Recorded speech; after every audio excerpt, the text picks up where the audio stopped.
नमस्कार। आज हम लोग किशोर वर्ग के पाठ्यक्रम के अंतर्गत मौखिक चक्र का अंतिम प्रश्न विभाजनीयता परीक्षण की वैदिक विधि को समझेंगे। आपके स्क्रीन पर मौखिक चक्र का अंतिम अर्थात 10वां प्रश्न आ रहा है। विभाजनीयता परीक्षण संख्या 6 अंकों की 19, 29, 39 इस प्रकार 99 से परीक्षण अंतिम संख्या सहित उत्तर देना है। तो आइए सर्वप्रथम प्रश्न को समझना अनिवार्य है। प्रश्न के अनुसार भाज्य 6 अंकों की संख्या होगी और भाजक 2 अंकों की संख्या होगी, लेकिन भाजक का इकाई अंक हमेशा 9 होगा। और प्रश्न के अंत में लिखा है अंतिम संख्या सहित उत्तर देना है। इस प्रश्न वाक्य को हम लोग परीक्षण विधि के दौरान समझेंगे। परीक्षण के पूर्व 2 शब्द को समझना अनिवार्य है और वह 2 शब्द है अश्लेषक और अश्लेषण क्रिया। तो सबसे पहले अश्लेषक के बारे में हम लोग समझते हैं। 9 से अंत होने वाली संख्याओं का धनात्मक अश्लेषक होता है और इसे एकाधिकेन पूर्वेन से ज्ञात किया जाता है। जैसे 19 के पूर्व 1 है, अर्थात 19 का दहाई अंक 1 है और 1 का एकाधिक होगा 2, अतः 19 का अश्लेषक 2 होगा और 2 से ही विभाजनीयता परीक्षण किया जाएगा और उस परीक्षण का नाम अश्लेषण क्रिया कहा जाता है। एक और उदाहरण लेते हैं। 49 के पूर्व क्या लिखा रहता है? 4, अर्थात 49 का दहाई अंक 4 है और 4 का एकाधिक क्या होगा? 5, अतः 49 का अश्लेषक 5 हुआ। और इसी प्रकार 59 का क्या होगा? 6 होगा। 69 का क्या होगा? 7 हो गया। 79 का क्या होगा? 8 होगा। अब हम लोग अश्लेषक द्वारा अश्लेषण प्रक्रिया करते हैं, जिसमें दी गई 6 अंकों की संख्या निर्धारित भाजक से भाज्य है अथवा नहीं, जिसे हम लोग उदाहरणों के माध्यम से समझेंगे। आपके सामने यह पहला उदाहरण आप देख रहे हैं कि सामने 6 अंकों की संख्या है और ये 29 से विभाज्य है कि नहीं। उत्तर हाँ या नहीं में देना होता है, लेकिन अश्लेषण क्रिया के अंत में जो संख्या शेष रह जाती है वह संख्या भी बतानी होती है, अर्थात अंतिम संख्या भी बताएं।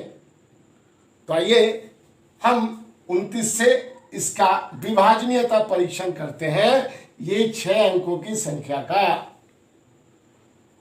अब यहां देखिए 29, मैंने क्या बताया? 29 का अश्लेषक क्या होगा? 3 होगा। तो अब इसका अश्लेषण प्रक्रिया में सबसे पहले यह 3 इस 9 से गुणा होगा, तो 9 तिया 27 और उस 27 में 5 जोड़ दिया जाएगा, तो 27 5 32 होता है, जो कि 29 से अधिक है। तो फिर इसमें 29 घटा देना है। अब 29 घटाएंगे तो कितना शेष बचेगा भाई? तो हमारा 3 बचेगा।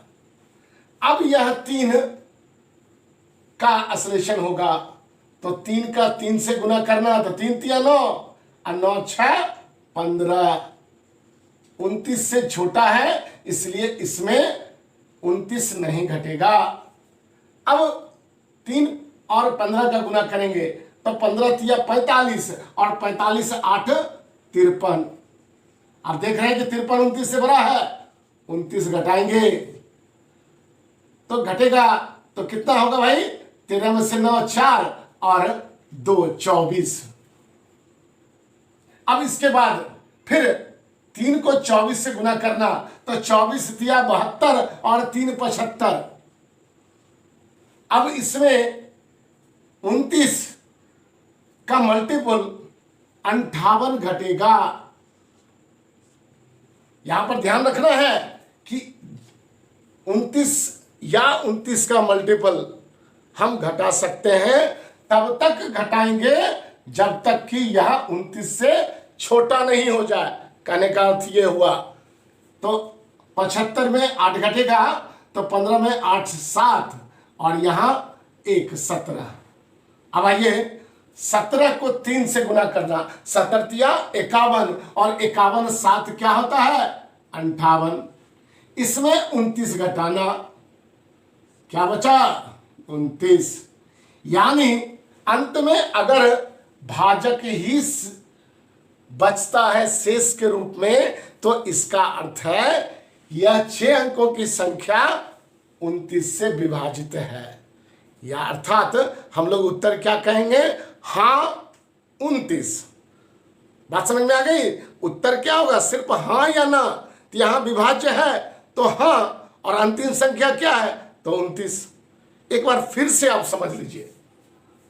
सबसे पहले क्या करते हैं तो 29 का अश्लेषक निकालते हैं जो कि हमारा 3 निकला। उसके बाद यह 3 9 से गुना किया तो 3 नंबर 27 और ये 5 जोड़ दिया, 3 नंबर 27 यानी 3 जो है 9 से गुना होगा और उसके बाद 5 जुड़ जाएगा जो कि हमको 32 प्राप्त होगा। और इस 32 में 29 घटा देना, शेष क्या बचेगा 3। अब यह 3 फिर 3 से गुना होगा, 3 फिर 3 से गुना होगा तो 3 3 9 और 9 6 15। यही प्रक्रिया दूसरे अंकों के साथ भी करना है, लेकिन 15 क्या है 29 से छोटा है इसलिए 15 जो का त्यों रहेगा।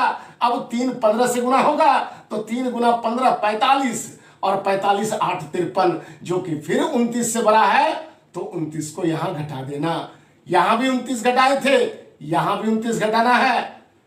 53 में 29 जब घटा 24। अब यह 24 3 से गुना होगा तो 3 गुना 24 72 और 3 जोड़ देंगे 75 और 75 में 29 का मल्टीपल 58 घटाएंगे। अगर 29 घटाएंगे तो फिर वह 29 से बड़ा ही रहेगा, इसलिए 58 घटाना। तो जब 58 यहां घटाए तो शेष क्या बचा 17। फिर 3 गुना 17 करेंगे तो 17 गुना 3 51 और 51 7 58, जिसमें 29 घटाएंगे तो हमारा 29 बचा। अगर अंतिम संख्या भाजक ही हो तो हमारा उत्तर क्या है हाँ, और अंतिम संख्या क्या है, अंतिम संख्या 29। और इस प्रकार जवाब देना।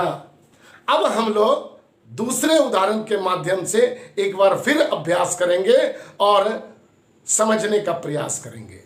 दूसरा उदाहरण में आप देखिए, यह 6 अंकों की संख्या 49 से विभाज्य है अथवा नहीं। तो मैंने क्या बताया कि जो भाजक है उसका अश्लेषक तैयार करना। तो उसका 49 का अश्लेषक क्या होगा तो 5 होगा। और 5 कैसे हो गए तो 49 का दाई अंक 4 है और 4 का एकाधिक 5। चलिए इस 5 को 2 से गुना करते हैं तो 5 दूनी 10 और 1 यह जोड़ देना तो 11 होगा।